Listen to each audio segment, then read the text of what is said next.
김성환의 시사야.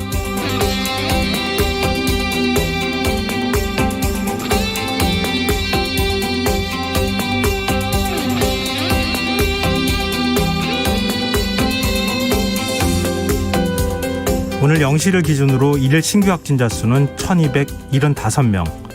국내에서 코로나19 사태 발생 이후 가장 많은 확진자가 나왔는데요. 오늘 오후 6시 잠정 집계치도 이미 1000명대를 넘어섰고 어제보다 29명이나 많은 것으로 나타났습니다. 이대로 가면 7월 말 최대 2000명이 넘는 확진자가 나올 수 있다는 방역당국의 말이 그냥 전망이 아닌 경고처럼 들리는 이유, 청취자 여러분들도 공감하실 거라고 생각합니다. 확진자가 급증한 것을 두고 누군가는 방심의 위기를 불렀다고 진단합니다. 백신 접종이 충분하지 않은 상황에서 정부가 방역 완화 시그널을 준 것이 패착이었다는 건데요. 방역당국도 비판을 피할 생각은 없어 보입니다. 정은경 질병관리청장은 오늘 고개를 숙였습니다. 방역 상황을 안정적으로 통제하지 못해 방역당국자로서 국민들께 송구하다는 말씀을 드린다며 단합된 거리두기 실천을 호소했는데요. 지금 우리에게 필요한 건 비판보다는 단합된 힘이 아닐런지요. 방역당국은 내일 거리두기를 4단계로 격상하는 방안을 논의한다고 합니다. 만약 4단계가 적용되면 사실상 봉쇄에 가까울 정도로 일상생활이 제한될 것으로 보이는데요. 방역의 최전선을 지키는 의료진들, 소비를 기대했던 자영업자들, 다시 멀어진 일상에 힘들어할 모든 분들께 희망이 되어줄 연대의 힘이 절실해 보입니다. 시사평론가 김성환입니다. 민주당 대선 예비 후보자들이 오늘 저녁 마지막 TV토론을 갖고 내일부터 여론조사를 시작할 예정입니다. 국민의힘도 경선준비위원회를 출범시키고 대선 준비 체제를 본격화하고 있는데요. 잠시 후 뉴스에서 자세한 소식 살펴보겠습니다. 2차 추경 예산안 심사가 시작됐지만 재난지원금 지급 범위를 놓고 정부 여당이 이견을 보이고 있는데요. 이 문제 어떻게 봐야 하는지 더 깊이 있게 들여다보는 인터뷰 시간에 민주당 서영교 의원과 이야기 나눠보겠습니다. 오늘도 새롭게 선보이는 코너가 있습니다. 경제 정책부터 가게에 도움이 되는 돈의 흐름까지 경제 이슈를 쉽고 재미있게 풀어보는 박종훈의 경제 한방 코너도 마련되어 있으니까요. 많은 관심 부탁드리겠습니다. 김성환의 시사에는 청취자 여러분들의 참여를 기다립니다. 저희 애청자분들이라면 다 아시겠지만 시사에는 청취율 조사 기간을 맞아서 저희 프로그램을 홍보하고 청취자분들의 참여를 독려하는 작은 이벤트 계속 이어가고 있습니다. 오늘도 시청자 퀴즈가 있습니다. 김성환의 시사에 대한 설명으로 틀린 것은 무엇일까요? 틀린 것을 찾으시면 되는 겁니다. 오늘도 역시 객관식인데요. 1번 진행자 이름은 김성완이다. 2번 KBS 일라디오에서 방송된다. 3번 김성환의 시사에는 월요일부터 일요일까지 매일 밤 10시 5분에 방송된다. 정답 아시는 분들은 문자 보내주시면 좋겠습니다. 10분 추첨해서 모바일 치킨 쿠폰 선물로 드리겠습니다. 퀴즈 정답과 함께 오늘의 방송 내용 관련 의견도 받고 있으니까요. 많은 참여 부탁드립니다. 참여하실 번호는 샵9730이고요. 짧은 문자는 50원, 긴 문자는 100원의 이용료가 부과됩니다. 콩 게시판을 통해서도 무료로 참여하실 수 있고요. KBS 라디오 유튜브 채널을 통해서도 실시간으로 시청 참여하실 수 있습니다. KBS 라디오 김성환의 시사야. 그럼 지금 시작하겠습니다.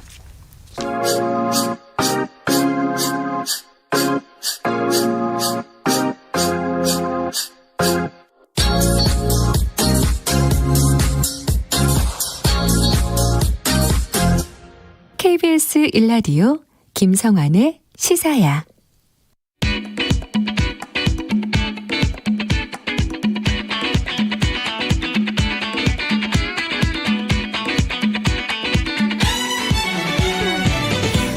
오늘 놓쳤던 뉴스 꼼꼼히 정리해드리는 뉴스야 시간입니다.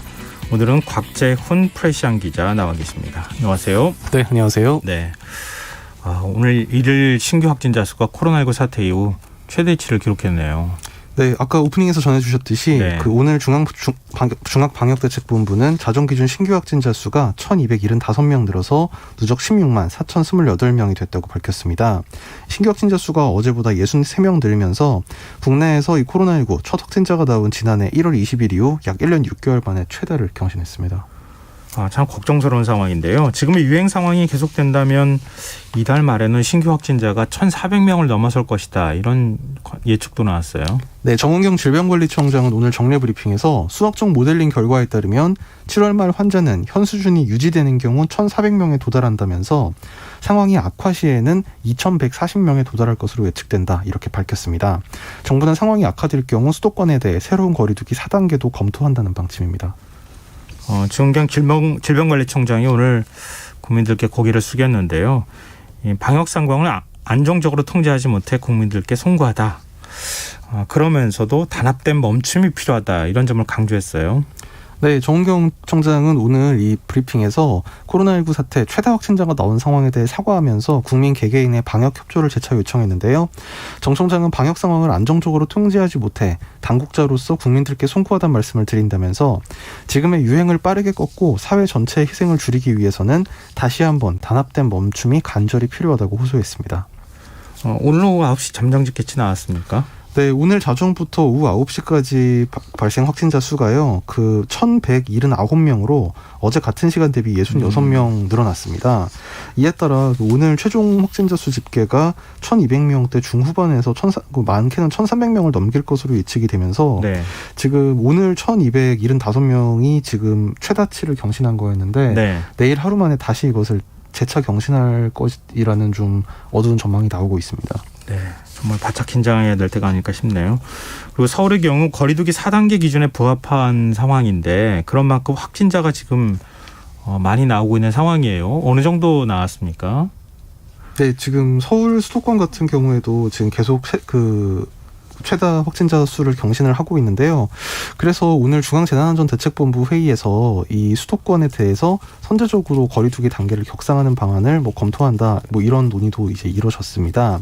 그래서 복지부는 오늘 내일 오전 김부겸 총리 주재로 중앙재난안전대책본부 회의를 열어서 코로나19 대응 현황에 논의한다. 그래서 아마 이 회의에서 새로운 거리두기 관련 내용이 지금 결정이 돼서 발표될 것으로 예상이 되고 있는데요. 예. 수도권에 대해서 새로운 사회적 거리두기 4단계 격상을 할 것이다. 이런 예측이 좀 상당히 많습니다.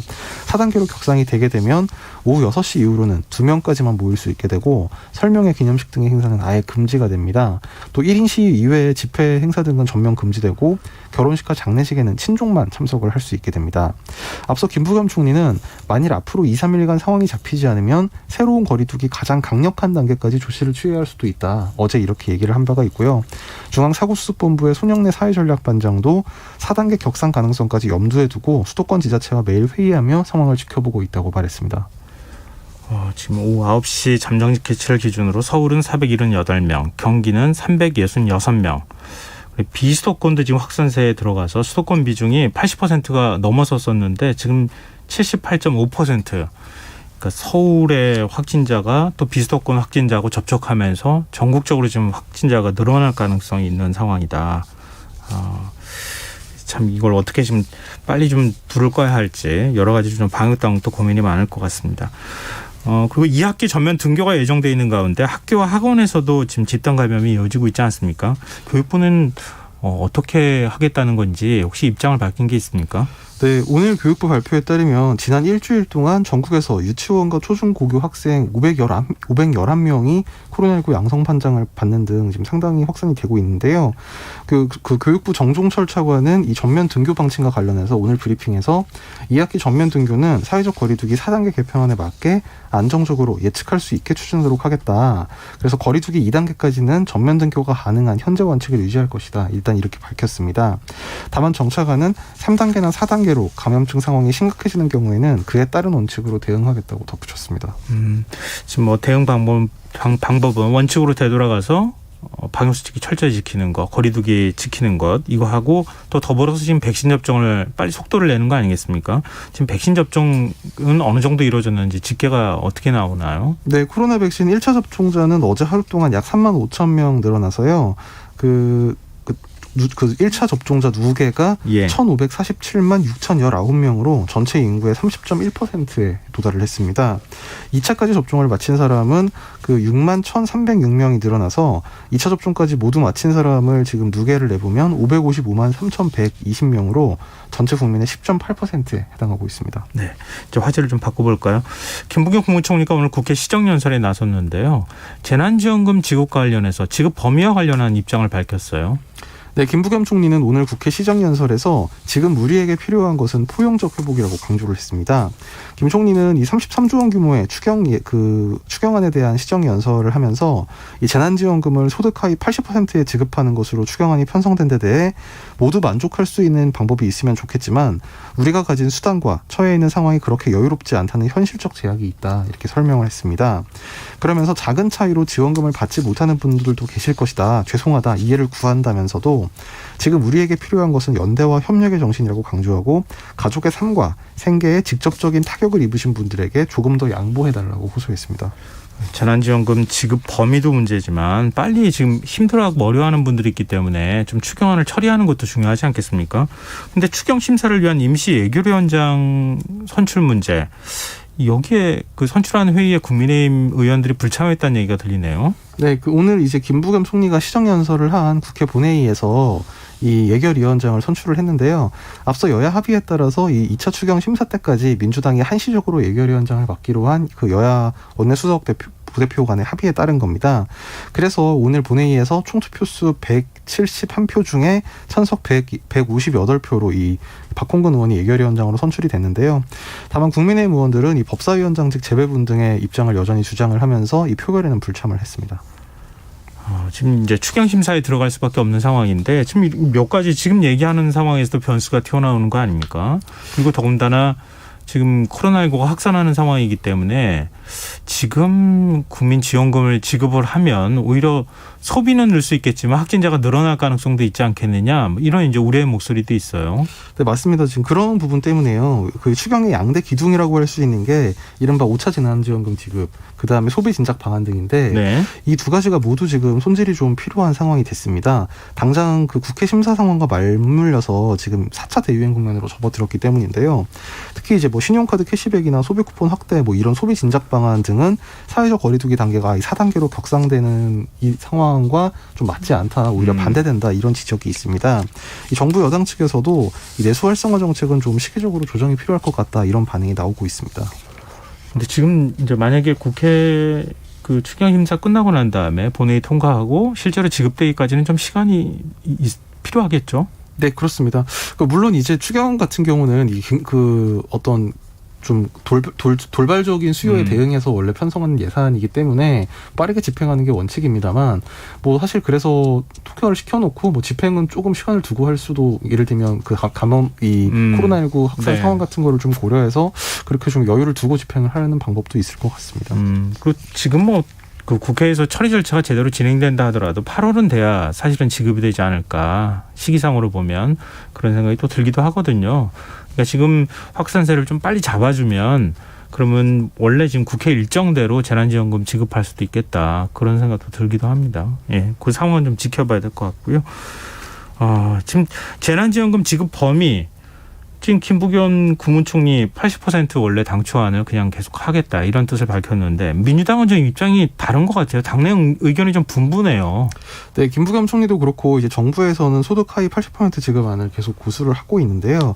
이 민주당에서는 여전히 원래 민주당 입장이 100% 다 줘야 된다, 전 국민 지급을 해야 된다, 이런 입장이었는데 이런 입장이 아직까지 좀 관성적으로 좀 이어지고 있는 면이 있습니다. 어제 같은 경우도 오후에 약 3시간에 걸쳐서 비공개 의원총회를 했는데 좀 이례적으로 이 기재부 안도걸 2차관이 와서 브리핑을 했고, 또 외부 전문가, 뭐 최백운 교수, 이상희 교수, 이런 그 사회복지 분야 전문가들이 와서 발제를 따로 하기도 했는데요.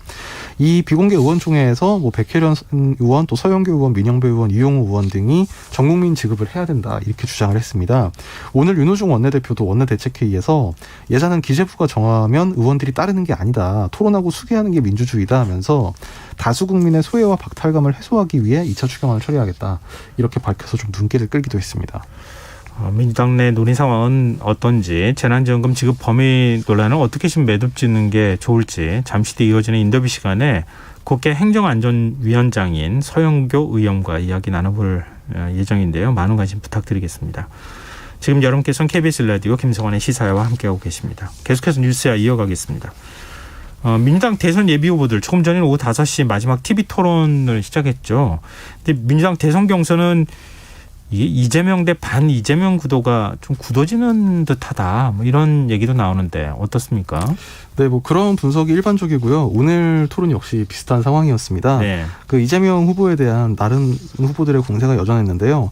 이낙연 후보는 말 바꾸기로 허상이 드러나는 윤석열 전 총장 사례를 보면서 이재명 후보와 겹쳐서 생각하는 당원들이 많다. 그러니까 이재명 지사와 윤석열 총장이 닮은 꼴이다. 이런 취지의 주장을 폈고요. 지난번에 박영진 의원이 비슷한 얘기 했던 것 같은데. 예, 맞습니다. 이번에 또 이낙연 전 대표까지 후보까지 얘기를 하고 있네요. 네.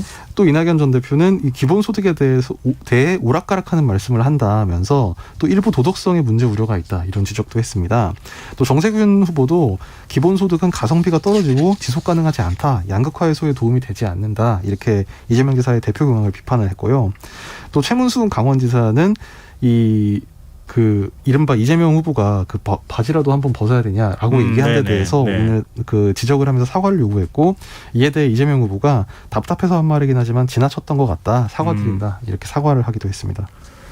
민주당 안팎에서는 이재명 후보를 한 네거티브 공세를 좀 우려하는 목소리도 나오네요. 네, 특히 좀 눈에 띄는 게 이른바 뭐 친문으로 분류가 되는 정치인들, 뭐 지금 대선 주자들 중에는 추미애 전 장관이 그렇고요. 네. 또 원내에선 김종민 의원, 윤건영 의원 등이 이 이재명 지사에 대한 검증 이런 게 너무 지나치면 좀 안 된다. 마지막에 뭐 이재명 후보가 대선 후보로 결정된다고 하면 너무 상처가 많이 나게 되잖아요. 그렇죠. 아무래도 본선 경쟁력을 그렇게 고려한 측면이 있는 것 같고요. 또 이제 뭐 당 내부적으로 보면 이른바 친문계에서 이제 뭐 반 이재명 공세를 펴고 있다. 이런 식으로 어떤 그 프레임이 짜여졌을 때 이게 어떤 당의 분열 상황이 생길 수 있다. 이런 점도 좀 우려를 해서 지금 너무 지나친 네거티브 공세는 특히 당내 경선에서는 좀 자제를 해야 하지 않을까, 좀 이런 반응이 나오고 있는 것 같습니다. 네, 민주당 그 당내 경선 일정 내일부터 여론조사 실시를 하게 되는 거죠? 네, 내일부터 사흘간 이 국민당원 여론조사를 거쳐서 오는 11일에 이 컷오프 결과가 발표가 되게 됩니다. 이제 야권 얘기도 해보죠. 국민의힘도 경선 준비위원회를 출범시키고 대선 준비 체제를 본격화하고 있네요. 네, 국민의힘은 오늘 아침 최고위원회의에서 경선 준비위원회 인선안을 의결을 했는데요. 위원장은 앞서 발표된 대로 이 당내 최다선인 5선 서병수 의원이 맡게 됐고요. 부위원장은 한기호 사무총장이, 그리고 위원으로는 권영세 대외협력위원장, 성일종 전략기획부총장, 그리고 이만희 의원, 박수영 허은하 의원 등이 참여를 하게 됩니다. 원외 인사로는 여의도 원구원 지상욱 원장과 그 정양석 전 사무총장, 또 동국대 박명호 교수 등이 위촉이 됐습니다. 국민의힘 이준석 대표는 무수한 첩보를 들었다면서 윤석열 전 검찰총장이 8월 경선 버스에 탑승할 것이다, 이런 전망을 내놓기도 했어요. 조금 전에 방송 보도, 그다음에 이 윤석열 전 총장 측이 밝힌 입장을 통해서 이 무수한 첩보의 정체가 조금 밝혀진 것 같은데. 조금 밝혀졌어요? 대전에서 윤 총장이 6일 날 대전 방문을 했는데 올라오는 길에 이준석 대표가 문자를 보내서 서로 이제 통화를 하던 차에 6일 저녁에 잠깐 만났다고 합니다. 만났대요? 예, 그래서 1시간 정도 만찬회동을 가졌다고 하는데요. 네. 그 이후에도 여전히 윤 전 총장은 어쨌든 언론에 이제 공개적으로 한 발언에서는 여전히 뭐 바로 입당하는 방안에 대해서 좀 거리를 두고 있지만 여러 가지 선택지라고 했잖아요. 예, 그렇죠. 다만 이준석 대표는 이 8월 경선 버스에 윤 전 총장이 탑승할 것이다. 그래서 오늘 오전까지는 이준석 전 대표가 저게 무슨 자신감으로 저렇게 얘기를 하는 것이냐, 이런 의문을 좀 가졌는데 지금 저녁에 알고 봤더니 6일에 1시간 동안 만찬회동을 했다. 그래서 좀 눈길이 쏠리고 있는데, 다만 윤 전 총장 측에서는 그냥 상견례 차원의 만남이었고 정치적인 이야기는 하지 않았다. 이렇게 조금 전에 해명을 하고 있습니다. 무수한 첩보가 아니네요. 본인이 첩보원이 스스로 된 거나 다름이 없는 건데 윤 전 총장 측은 지금 아니라고 얘기하는 쪽으로 좀 얘기를 하고 있는 거 아닌가 싶은데. 네. 네. 민주당은 컷오프를 통해 6명의 후보를 추리는데 이준석 대표는 우리는 6명도 많다, 4명으로 압축하겠다, 이런 뜻을 밝혔네요. 네, 오늘 이준석 대표가 그 KBS 라디오 인터뷰에 나와서요, 민주당은 6명을 추리겠다고 했는데 우리 당 기준에선 그것도 많을 수 있다면서 개인적인 생각으로는 4명 선 정도 생각하고 있다, 이렇게 얘기를 했습니다.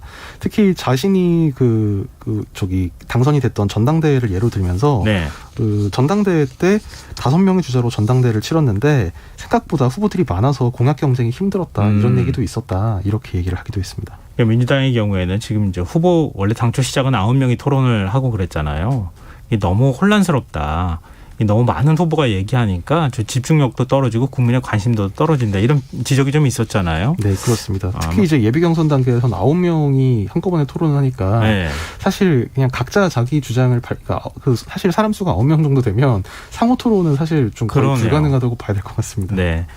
네, 윤 전 총장 이른바 이재명 저격수라고 불리는 김영환 전 국회의원과 만남을 가진다고 하는데 이건 또 어떤 의미로 봐야 됩니까? 예, 조금 전에 이제 윤 전 총장과 이 김영환 전 의원 간의 만남이 있었고요. 뭐 윤 전 총장은 그냥 뭐 여러 가지 좀 조언을 듣기 위해서 만났다. 뭐 이런 취지로 얘기를 했고요. 그 조금 아까 이제 윤 전 총장이 세브란스 병원 최재형 전 감사원장 부친상 조문을 간 자리에서 기자들과 만나서 이게 어떤 김영환 전 의원이 이른바 이재명 저격수라고 불리는데 예. 어떤 정치적인 의미가 있는 거냐 이렇게 물었더니 오래전부터 여러 가지 조언을 듣기 위해 약속했던 자리고 특별히 정치적 의미를 너무 부여하지 않는 게 좋다 이렇게 답변을 했습니다. 이재명 지사 대법원 판결까지 가게 된 그 원인 제공을 한 당사자이기도 하잖아요. 김 전 의원이. 네, 그렇죠. 아마 그래서 저격수라고 얘기한 거 아닌가 싶은데. 그리고 지금 민주당 쪽에서는 윤석열 전 총장에 대한 공세 수위도 지금 높이고 있는 상황이네요. 네, 윤 전 총장이 지난 6일 대전 방문 당시에 이 후쿠시마 원전 오염수 방출에 대해서 과거에 크게 문제로 삼지 않았고 그때그때 어떤 정치적 차원에서 볼 문제가 아니다. 이른바 만민공동회라는 행사에 가서 그 만민토론회라는 행사에 가서 이렇게 얘기를 한 것에 대해서 지금 비판 여론이 거세지고 있는데요. 네. 앞서 이재명 경기지사가 지난 7일에 일본 극우 세력의 주장 또 이를 대변하는 일본 정부 논리와 다르지 않다 이렇게 강하게 비판하면서 일본 정부엔 비판적인 말 한마디 안 하면서 우리 국민 대다수 주장을 정치적 발언이라고 몰아가서는 안 된다 이렇게 비판을 했고요. 이낙연 전 대표도 윤석열 씨가 일본 자민당 총재직에 도전한 건지 대한민국 대통령 후보에 도전한 건지 구분하기 어렵다. 일본 정부 입장보다 우리 국민 안전에 더 민감해야 한다. 이렇게 노골적으로 비난을 했습니다. 윤 전 총장은 이에 대해서 오늘 기자들과 만나서 우리 정부가 국제사회와 공존해서 오염수 배출 관련 투명한 검증과 설명을 확보해야 하는데 입장이 바뀌어서 이래가지고는 상대국에 강력하게 촉구하기가 어렵지 않느냐 이런 취지였다고 해명을 했고요. 또 이제 이른바 윤 전 총장의 부인인 이제 김건희 씨의 네. 국민대 박사 논문 관련해서도 지금 국민대가 이 연구윤리위원회를 꾸려서 조사에 나선 상황인데요. 이와 관련해서도 뭐 법 여건에서 좀 비판적인 의견들이 나오고 있는데 이에 대해서 윤 전 총장은 뭐 어떤 단체와 개인들이 이의 제기해서 대학에서 이루어지는 문제니까 대학이 자율적으로 학술적 판단을 하지 않겠나 이렇게만 해명을 했습니다. 네. 그리고 최재형 전 감사원장 오늘 부친상을 당했는데 돌아가신 부친이 대한민국을 밝혀라 이런 마지막 조언을 건넸다고 지금 알려지고 있어요. 네, 최 전 원장이 오늘 빈소 앞에서 기자들과 만난 자리에서 이 부친의 유언에 대해서 일부 공개를 했는데요. 최 전 원장에 따르면 고인이 소신껏 하라, 또 신중하게 선택하라 이런 당부를 했고 또 임종 직전에 대한민국을 밝히라라는 글을 적어서 건네기도 했다고 합니다. 네. 이게 앞서서 그간 이제 최 전 원장이 고인인 이 최영서 예비역 해군대령의 차남인데요. 이 차남의 정치 참여를 좀 상당히 만류하는 입장인 걸로 알려졌는데 이렇게 알려진 것과는 달리 정치 도전에 좀 격려를 보내고 용기를 북돋아줬다. 이게 고인의 유지였다. 이렇게 밝힌 셈입니다. 네. 알겠습니다. 오늘 뉴스야 여기까지 하겠습니다. 지금까지 곽재훈 프레시안 기자였습니다. 고맙습니다. 감사합니다. 네, 지금 김성환의 시사는 청취율 조사 기간을 맞아서 청취자 이벤트로 청취자 퀴즈를 준비해봤습니다. 김성환의 시사에 대한 설명으로 틀린 것을 고르시면 됩니다. 객관식 문제인데요. 1번 진행자 이름은 김성환이다. 2번 KBS 일라디오에서 방송된다. 3번 김성환의 시사회는 월요일부터 일요일까지 매일 밤 10시 5분에 방송된다. 이게 이제 문제였습니다. 참여하실 문자 번호는 샵9730이고요. 짧은 문자는 50원, 긴 문자는 100원의 이용료가 부과되고요. 콩 게시판 KBS 일라디오 유튜브 채널을 통해서도 참여하실 수 있습니다. 많은 참여 부탁드립니다.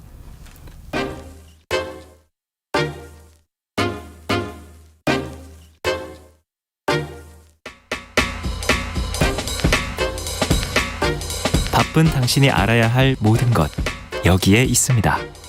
KBS 일라디오 김성환의 시사야. 5차 재난지원금 지급 범위를 놓고 민주당과 정부 사이에 이견이 나오고 있습니다. 김부겸 국무총리는 오늘 시정연설에서 소득 하위 80% 지급을 담은 정부안을 처리해달라 이렇게 호소를 했고요. 그런가 하면 민주당에서는 전 국민에게 지원금을 지급해야 한다는 목소리가 커지고 있는 상황입니다. 전국민 재난지원금 지급을 촉구한 의원 가운데 한 분인 민주당 서영교 의원 연결해서 조금 더 자세한 얘기 나눠보겠습니다. 의원님 안녕하십니까? 예, 안녕하세요. 서영교 국회행정안전위원장입니다. 네, 안녕하십니까? 지난번에 한번 인터뷰 같이 했던 거 제가 기억이 나는데 오래간만에 네. 목소리를 듣는 것 같습니다. 지금 사실 재난지원금 지급 범위 두고 정부하고 네. 민주당 이거 너무 혼선을 주는 거 아니냐, 오락가락한다 이런 지적도 나오고 있는데요. 네. 의원님께서는 일단 전국민 재난지원금 지급해야 된다 이런 주장을 하셨어요. 이유가 뭡니까? 저는 일관적으로 전국민 재난지원금을 지급해야 된다 이렇게 말씀드리고 있고요. 네. 제가 행정안전위원장이다 이렇게 말씀드렸는데 1차 전국민 재난지원금을 지급할 때 행정안전위원회에서 방망이를 두들깁니다. 그리고 전 국민에게 나눠드리는 일을 할 때 행정안전부가 지방자치단체를 중심으로 해서 나눠드리게 됩니다. 네. 그렇게 나눠드리고 나서 저희가 결과를 행정안전부하고 정리해서 보았더니 그 당시에 전 국민에게 나눠드렸던 돈이 99.5%가 다 쓰였습니다. 네. 다 쓰이는데 기간을 정한 거죠. 5월경에 나눠드리면서 8월 말까지 쓰십시오라고 했더니 그때까지 다 쓴 겁니다. 그때까지 다 쓰는데 대신 소상공인을 중심으로 쓰십시오라고 했더니 딱 그때 코로나가 일어나기 전 경제 수준으로 올라가게 된 겁니다. 네. 그리고 지역에 있는 소상공인들, 그 시장에 계신 분들 모두 다 대목 맞은 것처럼 즐거워하고 좋아했습니다. 그래서 저는 이 지금 전 국민의 그 집단 면역이 일정 정도 완성되어 나가는 시기가 11월 정도라고 저희가 예측하고 있지 않습니까? 네. 그게 10월 정도로 앞당겨질 거라고 지금 보고 있는데요. 그때 정도 되는 시점에 경제를 살려내는 마중물이다 이렇게 생각하기 때문에 전 국민께 재난지원금을 드려서 그 돈이 쓰이고 그 돈이 소상공인을 중심으로 사용되어서 그분들이 매출을 늘리는 상황이 돼서 경제가 살아나게 하는 방법이다 이렇게 생각하고 있는 겁니다. 이제 의원님 말씀을 잘 들었는데요. 네. 어제 정책의원총회가 있지 않았습니까? 예, 여러 그렇습니다. 의견이 있었다고 하는데 전체적인 분위기는 어땠습니까? 정책의원총회에는 기재부가 왜 그렇게 하위 80%로 정했는지와 예. 그 다음에 네. 코로나로 인해서 업종에 을 제한하거나 금지하게 된 업종들 있지 않습니까? 네네. 그런 업종들에게는 네. 약 4조 원 정도를 따로 마련해서 예. 피해 보상을 합니다라고 하는 내용을 또한 보고하고요. 여러 가지 보고를 하고 난 다음에 찬성하는 교수, 반대하는 교수의 입장을 듣고 그리고 의원님들의 입장을 들었습니다. 네. 그래서 많은 의원님들이 전국민 재난지급으로 가는 것이 좋습니다. 어려운 피해 소상공인들에게는 약 4조 원이 피해 소상공인 보상금으로 나아가게 될 겁니다. 네. 그렇게 나아가기 때문에 그거 외에 경제를 살리는 상생기금이라고 하는데요. 상생기금은 전 국민에게 다 주었으면 좋겠다. 이런 의견이 많은 의견으로 나왔다고 말씀드릴 수 있을 것 같습니다. 근데 야권에서는 좀 의심스러운 시각을 보내고 있어요. 왜냐하면 네. 당초 당정 합의가 끝난 것으로 알고 있었는데 다시 전국민 지원 얘기를 꺼내는 것은 이거 선거용 아니냐 이런 얘기 어떻게 보십니까? 그래서 제가 아까 말씀드렸듯이 저는 작년에 진행됐던 상황들을 전부 다 체크했고요. 그래서 유일하게 경제가 제자리로 돌아왔던 때다. 그리고 작년 전국민 재난지원금이 지급되었을 때 하위 1분이라고 하죠. 네. 하위 20%, 그다음에 2분이라고 하는 하위 40%의 저소득 계층의 소득이 그때 유일하게 오르기 시작합니다. 그때 소득이 플러스가 났고요. 지금 우리에게 제일 문제점은 경제 양극화라고 합니다. 가진 사람은 많이 갖고 어려운 사람은 어렵고. 네. 그때 딱 2분기라고 하는 5월, 6월, 7월 정도까지의 양극화의 수치가 가장 줄었습니다.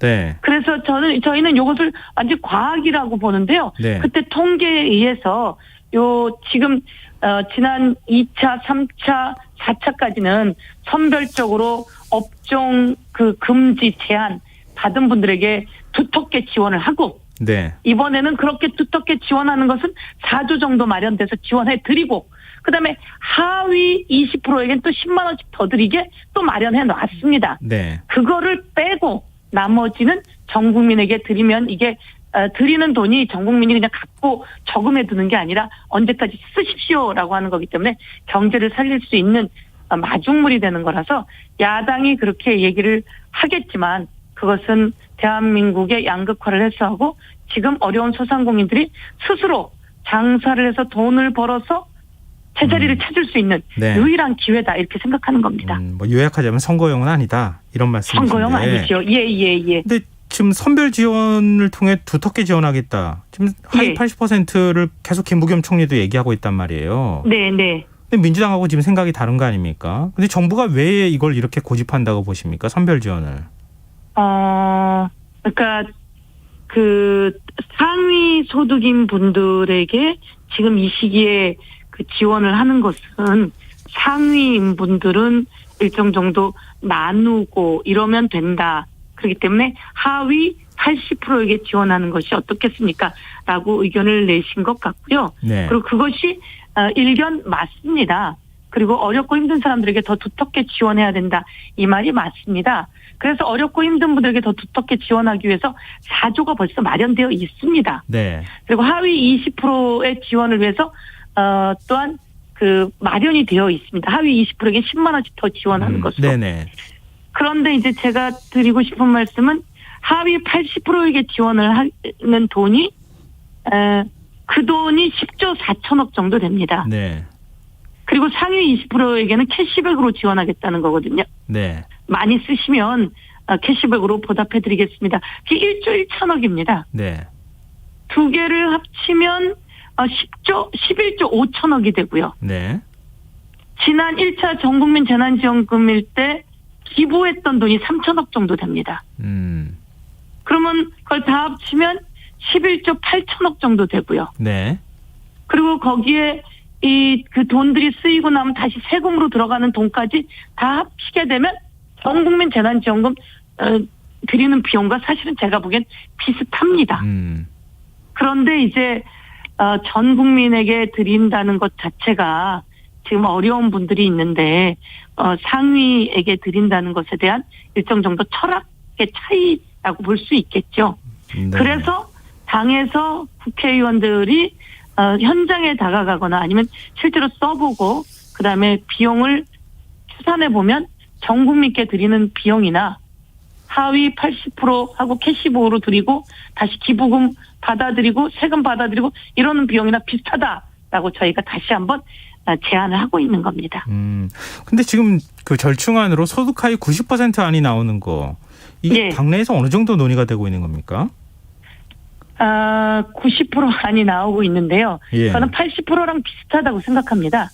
90%에게 주는 비용에 상위에 또 캐시백을 주면 전 국민에게 드리는 12조 9천억이랑 비슷합니다. 그래서 계산을 한 번 더 해서 다시 상위 90% 얘기가 있지만 전 국민께 드리고 그리고 또 고소득층은 지원금을 카드에다 충전시키는 거거든요. 네네. 보통 충전하지 않으면 됩니다. 저희들도 지난번에 카드에 충전하지 않았습니다. 그럼 그게 다시 기부금으로 들어가게 되거든요. 네네. 그래서 제가 생각하는 건 고소득층인 분들은 사실은 이제 이럴 때 좀 더 기부라든지 이런 것을 통해서 자신들이 함께 기여하는 느낌도 갖게 되고 그리고 또 전 국민에게 주면서 하위 90%와 상위 10%를 가르는 일도 없고 그걸 구분하려고 하면 장비부터 시설부터 인력까지 해서 또 엄청난 비용이 들어가게 됩니다. 그래서 네. 상위 90% 얘기가 있지만 제가 보기에는 전 국민 상생기금으로 가는 것이 어떨까 이렇게 생각하고 있는 겁니다. 근데 지금 코로나19 상황이 좀 안 좋잖아요. 네. 뭐 그렇죠. 오늘도 내일도 이제 그 수치가 예. 한 1,200명은 넘어서지 않을까 이런 이제 예. 예측까지 나오고 있는 상황인데요. 그러니까 물론 이제 재난지원금이라고 하는 게 소비 촉진의 목적도 있고 양극화해서 국민 위로 뭐 여러 가지 목적을 포함하고 있는 것이긴 하나 네. 일단 사용해야 되는 거 아닙니까? 근데 이렇게 코로나 상황이 안 좋았을 때 재난지원금을 이런 방식으로 지원하는 것, 이 과연 효과가 있겠느냐, 오히려 코로나19 상황을 더 악화시키는 거 아니냐, 이런 우려에 대해서는 어떻게 보십니까? 예. 추경이 통과되려면 7월 말 정도 되어야 합니다. 네. 7월 말 정도 통과되고 나면 그다음에 이 재난지원금을 지급하기 위해서 또 약 한 달 정도의 시간이 또 걸리게 될 겁니다. 그 전에 이 유행 코로나가 팬데믹이 오는 것은 저희가 빨리 제자리를 잡아야 되겠죠. 네. 그 사이에 집단 면역이 완전히 이루어질 수 있도록 더 노력을 해야지 되는 거고요. 그래서 10월까지는 집단 면역이 이루어지게 하겠다고 하는 것이 저희가 지금 가고 있는 추인데요. 네. 그 사이에 팬데믹은 막아야죠. 막고 이 재난지원금이 바로 뭐 내일 당장 쓰이는 것이 아니지 않습니까? 네. 7월 말에 추경이 통과되어야 하고요. 그 사이에 준비하는 기간이 필요하고요. 그리고 또 집단 면역이 이루어지면서 경제활동하는 것이 코로나 그 위험을 초래하지 않기 위해서 일정한 시간은 조절하면 되는 겁니다. 네. 이게 신용카드라든지 이런 데에 충전시키는 거기 때문에요. 언제부터 언제까지 사용하십시오라고 하면 그때 사용하는데 이것은 소상공인을 위해서 사용하십시오라고 하면 또 그 당시에 음식점에서도 사용을 하지만요. 안경 그리고 네. 시장에서 물건을 사갖고 가서 집에서 해먹는 거죠. 약국, 병원 그리고 학생들이 있는 집에서는 학원비, 네네. 참고서비 등등 여러 가지로 쓰이기 때문에 이것은 경제 전체에 마중물을 내는 효과가 될 수 있다. 그래서 그 걱정은 좀 주변적인 걱정이다. 네. 팬데믹이 알겠습니다. 있는 시기에 지금 막 사용하는 비용이 아니다라고 하는 말씀을 드릴 수 있을 것 같습니다. 또 일각에서는 또 이런 얘기도 합니다. 손실보상법에서 소급 지원 조항이 빠지게 되는 거 아닙니까? 지금 그동안에 이제 피해에 관해서 소급 지원을 해달라 이렇게 자영업자들이 많이 주장을 해왔는데 만약에 선별 지원을 하고 조금 더 두텁게 지원을 한다고 하면 자영업자나 소상공인 그리고 지금 소득이 낮은 계층, 피해를 직접 입는 계층한테 더 큰 금액을 지원하고 지금 전 국민 지원을 대폭 그 대상을 줄이거나 이런 방식으로 가면 어떻겠느냐 이런 얘기도 나오거든요. 예, 우선 피해를 보신 분들에게는 소득의 피해에 대한 보상이 좀 이루어지는 게 소급 지원이라고 하는 겁니다. 네. 손실하신 분들에 대해서 소급해서 지원하자라고 할 때는 그 이익이 나지 않습니까? 네. 이익에서 얼마만큼의 이익이 줄었는데 그것에 대한 지원들을 이야기합니다. 저는 소급이라고 하는 것은 현재 코로나19 상황에서 소급이다 아니다를 넘어서 지금 전부 다 계속 진행되고 있는 상황이라고 봅니다. 네. 그래서 지금 그렇게 피해를 본 분들에 대해서 다시 한번 통계를 내고 추계를 내서 그 추계에 맞춰가지고 지원해야 된다고 보고 있고요. 네. 정부가 소급을 위해서 지원해야 되는 돈을 전부 다 따져봤더니 약 3조 원이라고 했습니다. 네. 그런데 이번에 오히려 그 피해를 본 분들, 그러니까 지난번보다 매출이 좀 줄은 분들이 있지 않습니까? 네. 매출이 줄은 분들의 소득이 얼마나 줄어서 그거를 지원하는 게 아니고요. 매출이 줄은 분들은 뭐 100만 원 아니면 200만 원, 300만 원 그래서 최대 900만 원까지 지원을 하는 겁니다. 네. 그래서 소급해서 다 하는 것보다 더 많은 비용이라고도 볼 수 있을 만큼 그것도 앞으로 더 해야 되겠죠. 그래서 우선은 4조 원 정도를 마련해 놓고 지원하기로 알겠습니다. 되어 있습니다. 네. 이 정부는 예. 이 23일 추경안 처리를 좀 했으면 좋겠다. 그때까지 이제 기한을 지금 잡고 있는 상황인데요. 야당이 과연 어디까지 협조를 해줄 것인가 이것도 문제 아니겠습니까? 지금 일단 야당이요? 예, 당정 간의 얘기가 지금 완전히 끝난 건 아니지만 기존 안을 기준으로 얘기한다면 야당이 과연 어디까지 동의해 줄 것인가, 전국민 지원금 지급에도 동의할 것인가 이런 것도 하나의 변수 아닙니까? 예. 근데 과연 심사 제대로 할 수 있겠습니까? 빨리? 제가 야당이라고 하더라도 네. 이걸 선고용이라고 본다면 그 반대를 할 가능성이 있겠죠. 예. 그런데 저희가 기존에 지속적으로 그 선별지원금이든 재난지원금이든 이렇게 해왔습니다. 작년 내내 그렇게 지원해 오는 과정 속에서 이게 뭐 지난번 저희 그 서울지방선거나 부산지방선거에 크게 도움이 돼서 이렇다고 보지 않습니다. 이 지원금은 국민을 살리고 경제를 살리기 위한 마중물이어서 야당도 반대하기 어렵고요. 네. 이것을 했다고 해서 여당이 표에 도움이 될 거다. 이렇게까지 보는 상황은 아닌 것 같습니다. 네, 알겠습니다. 그 사람들이 전체 받으면서 갈등 없고 그리고 다 그 경제 살리기에 함께 힘을 모은다라고 하는 차원이고 네. 야당이 실제로 여당이 이제 뭐 끌고 나갔다고 해서 야당에게 지금까지 불리했는가 그렇지 않은 것 같습니다. 네, 알겠습니다. 그렇게 야당의 반발이 뭐 거세지는 않을 것 같다 이런 말씀이신 그렇습니다. 거네요. 네, 알겠습니다. 오늘 말씀 고맙습니다. 예, 감사합니다. 예, 지금까지 민주당 서영교 의원이었습니다.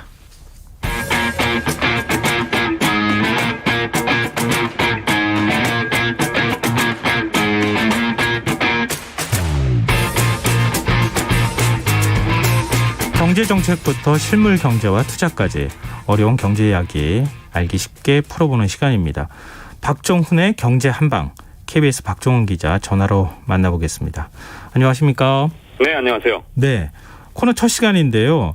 어떤 얘기를 하면 좋을지 고민이 많으셨을 것 같은데 첫 주제를 금리로 정하셨어요. 네, 역시 금리가 아무래도 모든 경제 기준이 되는 경우가 많기 때문에 네. 금리부터 풀어가는 게 좋을 것 같아서요. 근데 금리를 선정하실 때 금리가 좀 중요하다고 말씀을 해주셨는데 네. 왜 금리가 중요한지 이걸 또 청취자분들께 설명을 좀 드려야 되지 않겠습니까? 이 모든 것에 다 값이 있는데 예. 돈의 값이라고 하면 이게 금리거든요. 그래서 예를 들어서 금리가 연리 5%다 그러면 그때는 그 돈의 값이 5%에 해당하는 그 정도 값인 거고요. 이게 뭐 10%가 되면 돈의 값이 오르는 거고 지금처럼 이 기준금리가 뭐 미국에서 0%에 가까우다는 건 결국은 그만큼 돈값이 싸졌다는 뜻이고요. 이 돈값이 싸진다는 건 상대적으로 다른 것, 돈으로 표시한 나머지 자산들이 다 비싸지는 그런 효과가 있거든요. 그렇기 그렇죠. 때문에 지금 현재 우리가 제가 깜짝 놀란 게 뭐냐면 경제학 교과서에서 배울 때 이런 거 많이 배웠거든요. 뭐 예를 들어서 주가하고 국채가 뭐 금리하고 뭐 반대 방향으로 움직인다든가 이런 것들을 많이 배웠는데 요즘에 아주 특이한 현상이 일어났어요. 어떤 금리가 현상이요? 워낙 네. 뭐 제로 금리까지 내려가니까 네. 이게 모든 자산 가격이 동시에 올라서 예전에는 뭐 역방향으로 움직인다는 것들이 정말 경제학 원칙 무시하고 동시에 자산 가격이 폭등을 했는데 네. 그 원인 중에 하나가 바로 금리에 있기 때문에 사실 금리의 변화는 앞으로도 굉장히 중요한 거죠. 사실 우리 지금 최근에 집값 많이 오르는 것하고도 뭐 관련이 전혀 없다고 얘기하기는 어려울 것 같은데요. 지금 글로벌 금융 시장을 주시하는 분들 입장에서 특히 이제 주식하시는 분들도 요즘 관심 많이 갖고 계시는데 미국 국채 금리 흐름에 많은 분들이 관심을 갖고 계세요. 특별한 네. 이유가 있습니까? 자, 요즘은 진짜 모든 분들이 전문가가 된 것 같아요. 그래서 이젠 뭐 미국 국채 금리가 올랐다 떨어졌다 이거를 거의 모든 국민들이 관심이 있어 할 정도로 관심이 많은데 그 이유가 이 세계 중앙은행이 이제는 연준 하나뿐이다라는 말이 있을 정도로 코로나19 위기 이후에는 이 미국의 국채 금리에 따라서 세계 금리가 함께 출렁거리고 있거든요. 네. 이 올해 상반기 같은 경우에도 미국의 국채 금리가 막 오르니까 정말 특이한 현상이 이제 브라질이나 체코 같은 나라에서 금리를 막 동반 인상을 해버린 거예요. 그만큼 이 미국의 금리가 전 세계 시장에 굉장히 큰 영향을 미치는데요.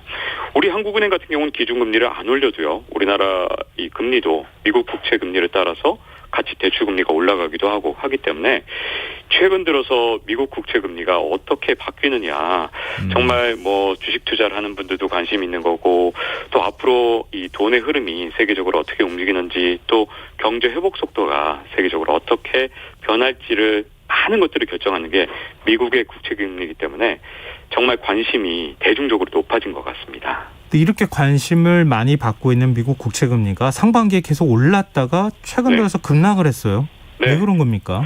자, 여기서 진짜 월가의 전문가들이 전부 다 경악을 했습니다. 본인들이 예측했던 게 대부분 틀렸거든요. 왜냐하면 이 상반기 중에 연리 1.7%를 넘었어요. 뭐가 넘었냐 하면 미국의 국채 금리 중에서 10년 만기 국채 금리를 가장 중요시 여기는데 네. 이게 1.7%를 넘어서니까 월가의 전문가라는 사람들이 모두 다, 야, 이거 2% 넘을 거야, 뭐, 최소한 2% 갈 거야, 뭐, 이랬었는데, 네. 뭐, 어제 같은 경우는 금리가 연리 1.2%대로 갑자기 떨어지니까, 사실 예측이 많이 틀린 거죠. 근데 그 원인이 어딨냐가 좀 문제인데, 네. 이 예측이 틀렸던 이유가 사실은 이겁니다. 미국 경제가 계속 잘 나갈 줄 알았는데, 지금 여러 가지 지표를 보니까 미국 경제가 이거 피크를 친 거 아닌가. 그러면 피크를 쳤다는 게 이게 좋은 뜻이 아니라 이제 내려간 일만 남았네. 이렇게 네. 되니까 자, 이렇게 경제에 대한 전망이 나빠지면 사람들이 하는 일이 뭐냐면 국채를 사게 되고 그 과정에서 금리가 낮아지거든요. 네. 거기다가 최근에 코로나19 델타 변이가 미국에서도 자꾸만 번져나가면서 이 백신을 어느 정도 맞았는데도 불구하고 지금 경기 회복 속도가 더뎌지고 있거든요. 여기다가 마지막으로 중국과 타이완 간의 긴장이 높아지면서 아시아 국가들이 한때 이 미국 국채를 외면하다가 야, 역시 미국 국채가 좀 안전한 거 아니야? 이러면서 국채를 사기 시작하면서 네. 국채 금리가 낮아진 겁니다. 근데 금리가 내려가면 돈을 네. 빌린 사람이나 주식 투자자들한테는 좋은 거 아닙니까? 네, 그렇죠. 사실 상반기 중에 미국 금리가 오르니까 우리나라 대출 금리가 함께 이 상승 압력을 좀 받아왔는데 네. 한숨 돌릴 시간이 좀 왔고요. 또 지난주 같은 경우는 미국의 금리가 워낙 내리다 보니까 미국 주가도 오르고 우리나라 주가도 오르고 이렇게 좀 좋은 신호로 받아들였었어요. 근데 이게 좀 며칠 지나고 나니까 가만히 있어봐라. 근데 금리가 낮아지는 원인들이 이게 알고 봤더니 좀 나쁜 이유들이 정말 많구나. 이건 미국 경제가 그럼 피크를 치고 이제 나빠진다는 얘기인가? 네. 이 델타 변이가 점점 확산된다는 얘기인가? 그리고 미중 패권 전쟁이 이제는 정말 긴장 관계까지 가는 거 아니냐. 이렇게 두려움이 자꾸만 커지니까 초반에는 이제 금리가 낮아진 걸 좋은 신호로 받아들이면서 굉장히 긍정적으로 봤었거든요. 네. 근데 이번 주 후반부터는 약간 시장이 긴장한 모습을 보이면서 이 금리 이 낮아진 현상에 대해서 조금 부정적인 시각이 드러나고 있는 그런 상황이 됐습니다. 근데 그 말씀하신 걸 들어보니까 경기가 정점을 찍었다. 이건 네. 이제 부정적인 신호잖아요. 네. 근데 금리가 내렸다. 이건 또 어떻게 보면 투자자들 입장에서는 긍정적인 신호인데 네. 두 가지 신호가 동시에 나타나고 있다는 거 아닙니까? 그렇죠. 근데 미국 국채 금리는 어떻게 되는 거예요? 그러면 자, 지금 현재 이제 저도 이제 많은 외신들을 접하면서 이제 정보를 수집하고 있잖아요. 네. 근데 굉장히 중요시 여기는 데 중에 하나가 미국 최대 자산 운용사인 블랙록, 여기가 어떻게 판단하느냐를 좀 굉장히 저도 중시 여깁니다. 왜냐하면 여기서 돈을 워낙 많이 갖고 굴리니까 사실은 여기서 판단하는 데 따라서 돈을 어디다 넣느냐에 따라 진짜로 자산 가격이 막 바뀌거든요. 근데 블랙록에서 전망한 거 보면 조금 문제가 있는 게 미국 경제가 피크를 지났다고 약간 판단을 한 것 같아요. 예. 그래서 미국 주식에서 점점 돈을 빼고 있는 상황인데, 자, 그러면서도 금리는 이제 앞으로 한동안 좀 내리겠지만 다시 오른다라는 전망을 하고 있거든요. 예. 이 부분이 문제인데 왜 그러면 미국 경제가 이렇게 회복이 안 된다는데 그럼 금리도 낮아져야 되는 거 아닌가 이렇게 생각이 드는데 예. 금리가 오른다는 판단이 왜 나오냐면 그러면서도 물가가 오를 수 있기 때문에 그러면 종합해 보면 이 판단이 옛날에 이제 1970년대에 있었던 일인데 경기는 불황인데 물가만 올랐던 현상, 이거를 경제용어로 스태그플레이션이라고 그랬고요. 네. 한 10년 정도 이 문제를 해결을 못했습니다. 그러다 보니까 이 블랙록의 판단을 보면서 다른 금융회사들이 이거 좀 참고를 좀 해야겠는데 걱정이 되는데 이렇게 블랙록의 몸집이 워낙 크다 보니까 이 다른 금융회사들이 지금 이 행동에 대해서 예의주시하고 있는 그런 상황이 이번 주 후반부터 갑자기 시작된 거죠. 스태그플레이션이 오면 그건 최악 아닙니까? 그렇죠. 우리 모두가 절대로 오지 않길 바라는 것, 바로 그게 스태그플레이션입니다. 우리나라는 그럴 가능성 없나요?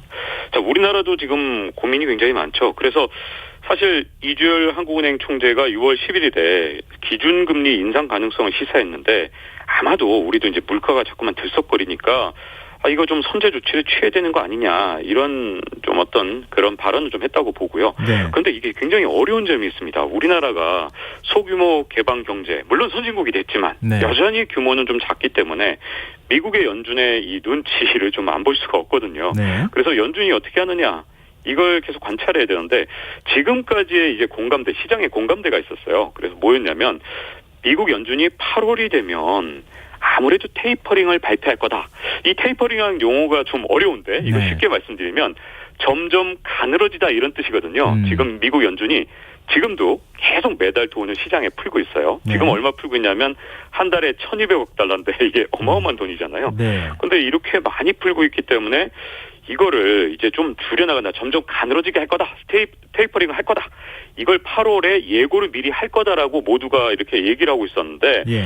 지금 미국 경제가 피크를 쳤다는 신호가 나왔기 때문에 그러면 진짜 8월에 할까? 테이퍼링이 늦춰지지 않을까라는 이런 전망이 나오고 있는 겁니다. 그러다 보니까 우리나라 한국은행에서는 테이퍼링 전망 때문에 우리도 좀 금리를 올릴 것이다라는 얘기를 좀 선제적으로 한 것 같은데 만약에 이제 테이퍼링이 지금 시장의 예상대로 8월에 나오면 아마 우리 한국은행도 미리 좀 이런 어떤 물가 상승에 대비해서 대비를 할 수 있겠지만 만약에 연준에서 그 속도를 좀 늦춘다면 우리 한국은행도 같이 좀 혼란스러운 상황이 이번 하반기에 계속되지 않을까 하는 생각이 들죠. 그러니까 그 테이퍼링 양적 완화 축소를 시작한다는 의미, 금리를 올리기 시작한다는 의미로 연결이 되는 건데, 네네. 그거를 만약에 뒤로 늦추거나 안 할 경우에 우리나라 금리도 올리기가 어려울 것이다 이렇게 말씀하시는 거잖아요. 그렇죠. 속도를 조절할 수밖에 없으니까요. 근데 그러면은 주식시장은 어떻게 되는 거예요? 제가 보기엔 주식시장은 이제 실물 경제하고 제가 이 금리하고의 싸움이거든요. 네. 지금까지 금리가 낮아진 것 때문에 이 성장주들이 오래간만에 이제 반등을 했단 말입니다. 6월달 네. 같은 경우엔. 그런데 문제는 이게 만약에 성장이 나타나지 않아서 성장에 대한 어떤 전망이 어두워져서 금리가 이렇게 낮아진 것이라는 두려움이 시장에 더 커지게 되면 아무래도 주식시장에는 이제 조금 더 이 악재로 잠깐은 작용할 가능성이 있는 거죠. 그렇기 때문에 더욱더 연준에서 앞으로 어떻게 할 것인지에 대해서 연준의 이 파월의 입에 그 한마디에 이제 좌우되는 시장이 될 가능성이 굉장히 큰데 그건 이제 7월에 연준의 회의가 있어요. 근데 네. 그거보다는 8월에 잭슨홀 미팅이라고 좀 더 큰 모임이 있거든요. 네. 그래서 8월에 열리는 그 잭슨홀 미팅에서 연준 의장이 어떤 발언을 할 것이냐. 시장에서는 이제 연준에 이제 좀 더 바랄 겁니다. 좀 더 좋은 선물을 좀 주기를 바라는데 만약에 시장이 기대한 선물을 주지 않는다 그러면 시장이 아마 단기적으로는 약간의 타격이 올 수 있는 그런 상황이라서 연준의 모든 것이 지금 달려있는 상황이 한 2달 동안 앞으로 계속되지 않을까 싶습니다. 네. 근데 이 질문도 하나 좀 드리고 싶은데요. 지금 코로나19 상황이 안 좋잖아요. 네. 원래 지금 수출도 괜찮고 내수가 좀 살아나기만 한다 그러면 4%대 뭐 많게는 후반까지도 경제 성장이 가능하다고 했는데 네. 지금 그게 좀 변수가 생긴 거 아닌가요? 그렇죠. 지금 우리나라 같은 경우는 지금 2분기 수출 같은 경우 뭐 굉장히 기록적인 아마 성과를 냈었고요. 그다음에 3분기까지도 좀 괜찮을 것 같은데 4분기부터 이 수출이 줄어들 것이라는 전망이 굉장히 많습니다. 그 이유가 바로 아까 말씀드린 이제 미국의 금리가 떨어지고 있는 이유, 바로 미국 경제가 피크를 치고 델타 바이러스가 다시 계속해서 변이가 일어나고 이런 것들이 지금 현재 우리 전망을 좀 나쁘게 만들고 있거든요. 네. 아까 말씀하신 대로 우리 경제에 대한 어떤 희망적인 전망이 굉장히 많아진 것은 따지고 보면 전부 다 수출 때문이었는데 만약에 수출까지 안 좋아지는 상황이 이제 3분기 또는 4분기에 이제 나타나게 되면 그때 이전에 내수 경제로 빨리 좀 전환을 좀 해두지 않으면 네. 이제 우리나라 같은 경우는 천수답 경제라 그래서 수출에 알겠습니다. 굉장히 영향을 마무리해야 될 받거든요. 시간입니다. 네네. 그 부분에서 좀